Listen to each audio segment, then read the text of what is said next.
Բարև ձեզ հարգելի գործընկերներ, համոզված եմ երեք բոլորդ հետևել եք իրադարձություններին և կարծում եմ կարևոր է արձանագրել, որ բացահայտվել է մեր պետականության, Հայաստանի Հանրապետության անվտանգության և կայունության դեմ նախապատրաստվող հանցագործություն և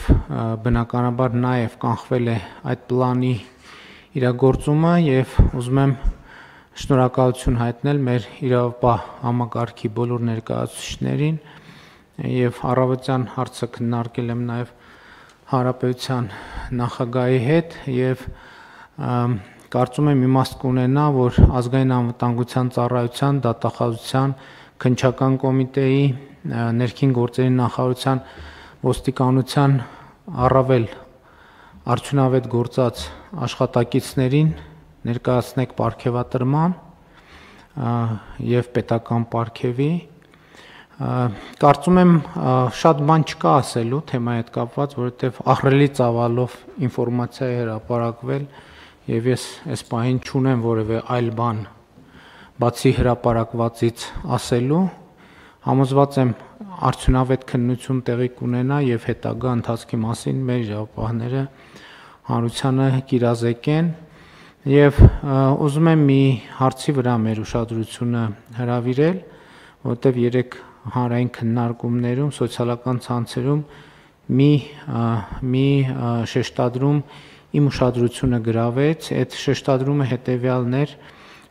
օգտատերերի մի խումբ արձանագրում էր, որ Հայաստանում հոկտեմբերի 27 է նոր կանխվել, մի ուրիշ խումբ էլ հարց էր բարձրացնում,